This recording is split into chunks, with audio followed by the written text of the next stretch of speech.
The stage lights burned white-hot, cameras flashing like vultures circling for blood. What was billed as a global leadership summit was never going to be civil, not with Donald Trump at the podium and Ibrahim Traoré seated across from him, arms calmly folded. Trump smirked into the microphone, boasting that America had built and defended the world, mocking rebels with barely a GDP worth measuring, drawing nervous chuckles from the room. He pressed on, louder now, calling Traoré nothing more than a phase, a headline, a man who stirred nations but never built them. All eyes turned to Traoré, expecting outrage, but instead he leaned forward, hands on the table, and said with unnerving calm, "I am the revolution." The words landed like a verdict. Trump's smile froze, and the once boisterous hall fell into charged silence, where even the hum of a ceiling fan and the drop of a pen could be heard. Traoré broke it, with steady conviction. "You mistake rebellion for chaos. I rose because your order failed, your wars, your debts, your democracy in chains. What I stand for isn't rebellion, it's correction." The weight of his words shattered Trump's narrative, shifting control of the room. Trump leaned back, forcing a thin, strained smile, muttering, "That's cute." But the air had already changed. Everyone knew who held it now. "The revolution guy," Trump sneered, gesturing to the room as if inviting laughter, but this time no one joined him, not even his loyalists. Traoré didn't gloat. He simply watched, measured, which only made the silence heavier.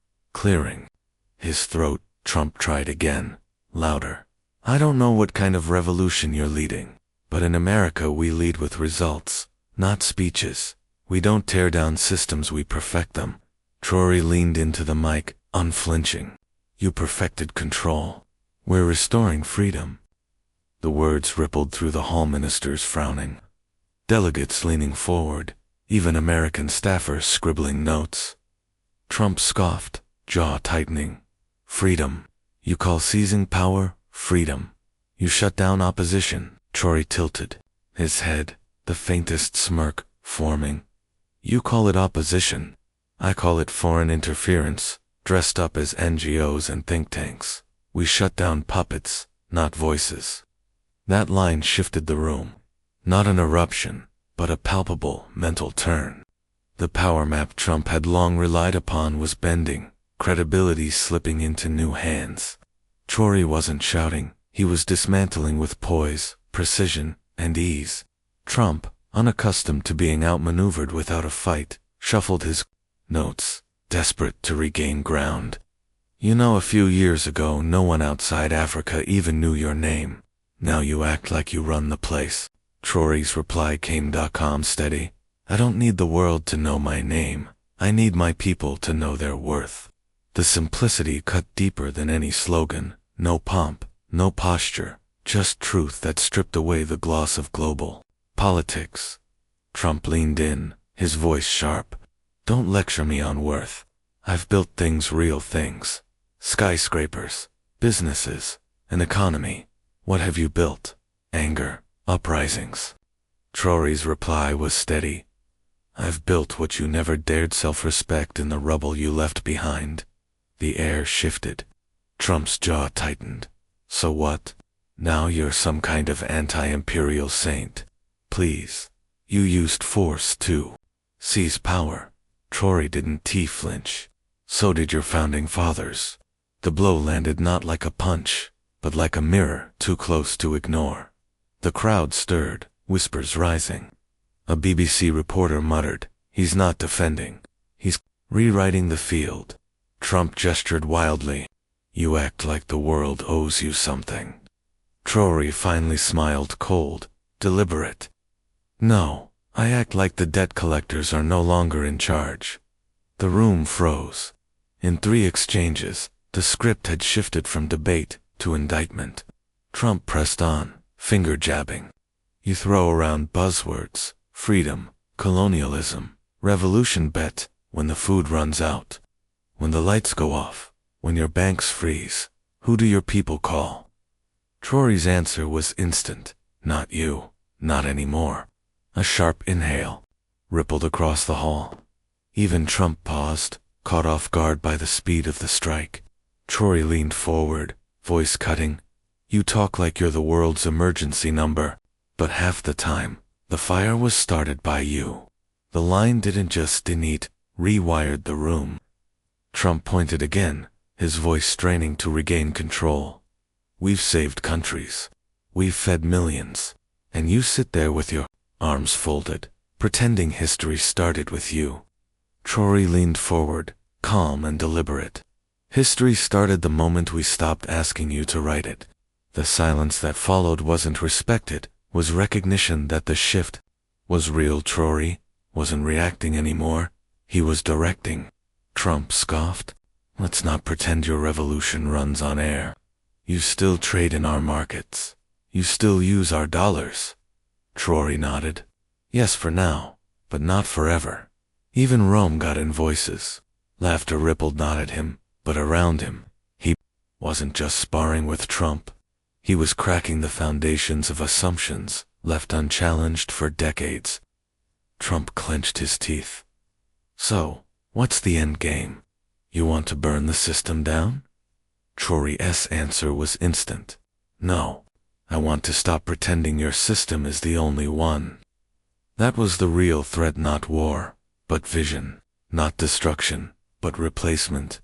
And the room felt it, a transfer of gravity, from empire to voice. The moderator shifted nervously. This was no longer a debate, but a philosophical earthquake. Even Trump knew it, leaning back, lips tight. You talk like you've invented courage, he muttered.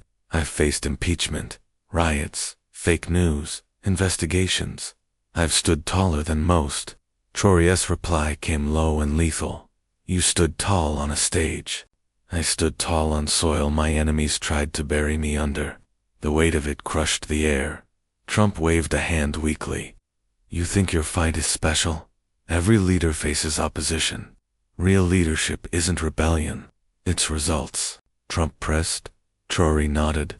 And your results gave the world inequality, endless wars, and billionaires on Mars, while children starve on Earth.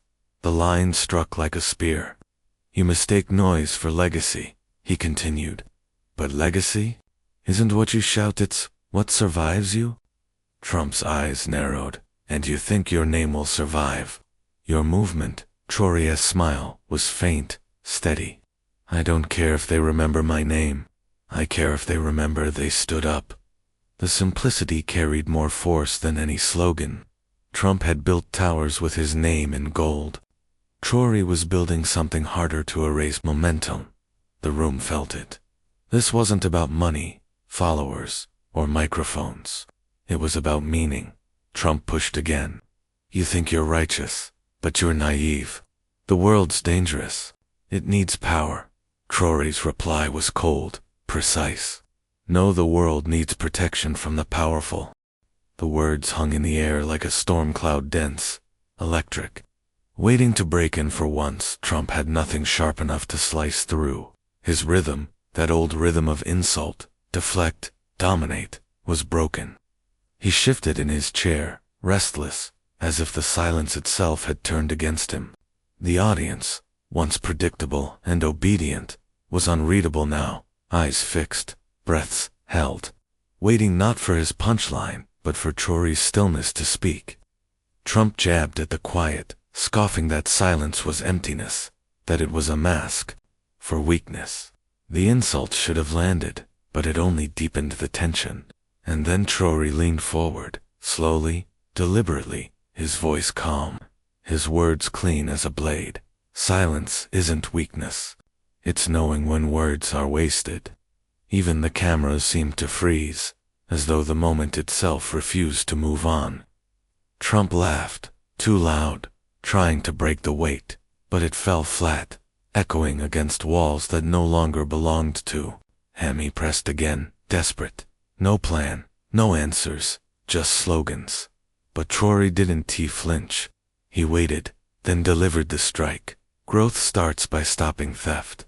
When we stopped you from looting our land, that was economic policy.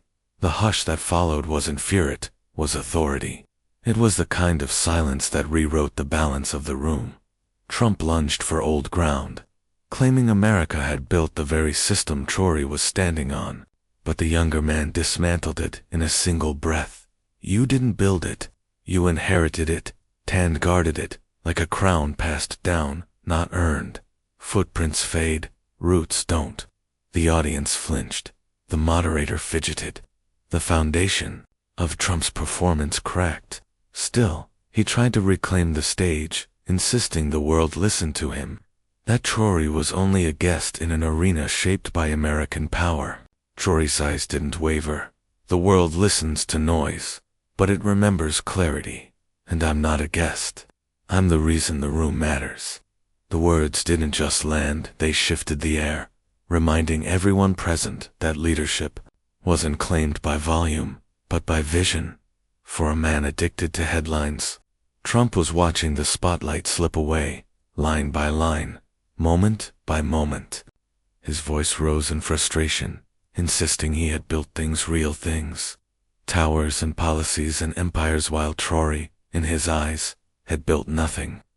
The reply was steady, unshaken, merciless. I built belief in a place the world called broken. That's harder than steel, and taller than towers. You needed a brand. I needed a backbone. The contrast was brutal. Trump scoffed again, clinging to the old playbook. Without America, he said, there would only be chaos. And then, the line that ended the argument entirely, we were in chaos because of you. The room froze, not in shock because they knew it was true, but in recognition. Gasps rippled. Then, a silence heavier than applause. And in that stillness, the verdict became clear. Trump wasn't just being challenged. He was being replaced. His empire wasn't collapsing with noise. It was dissolving into irrelevance, ignored by a world that had already outgrown him. Power doesn't fade when it's taken, it fades when it no longer matters.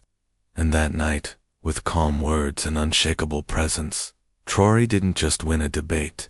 He shifted the center of gravity.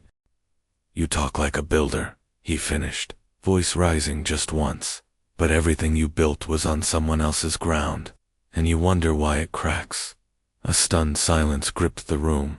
Even the moderator glanced at the camera, as if to ask the audience, did you hear that?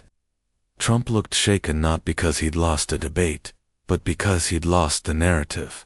I am the revolution, Traoré said again, slower this time, not as a slogan, not as theater, but as a shift.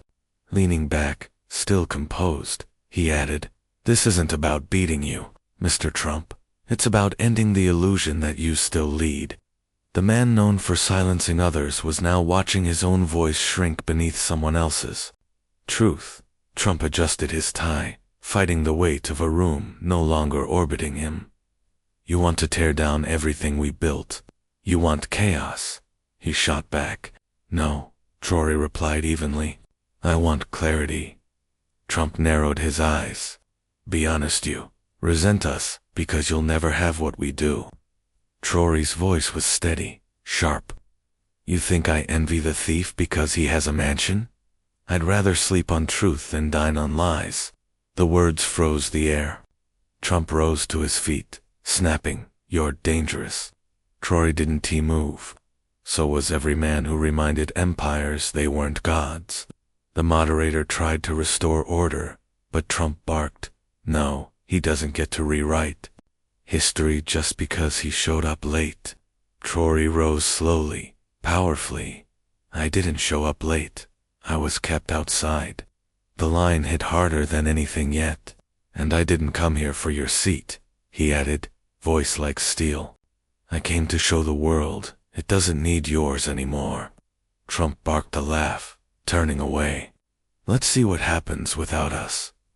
Traoré stepped closer, calm as ever. We already did. And what happened? We stood taller. It wasn't rebellion, it was fact. Trump looked to the crowd for affirmation, but applause never came. Only quiet nods, thoughtful stillness, and a respect that wasn't demanded but earned. The debate was over, but Traoré never claimed victory.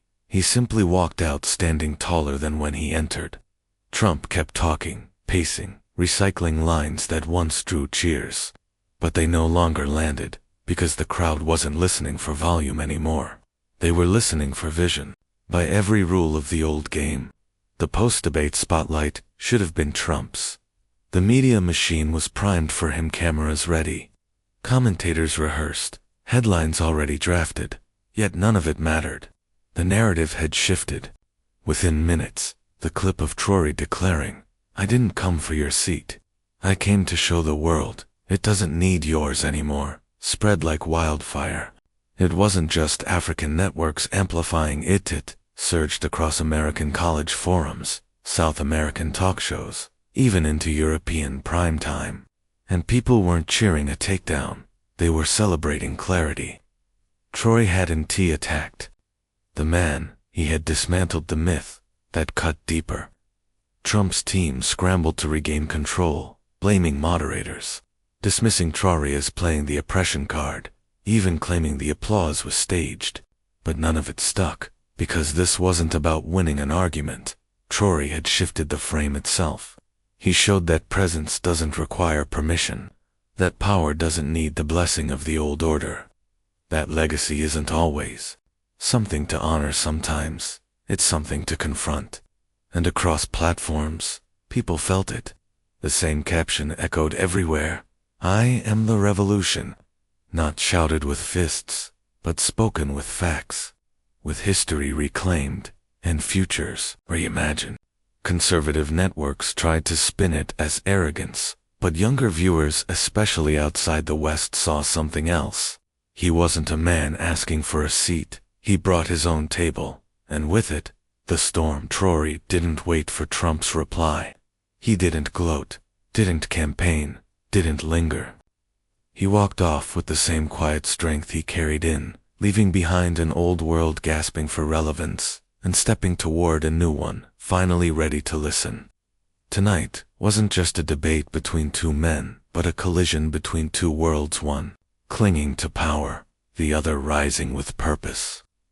Trump came armed with his old playbook of dominance, dismissal, and noise, but Traoré refused to play by those rules. He exposed them. "I didn't come for your seat. I came to show the world it doesn't need yours anymore." That line didn't just end the exchange, it sparked a movement.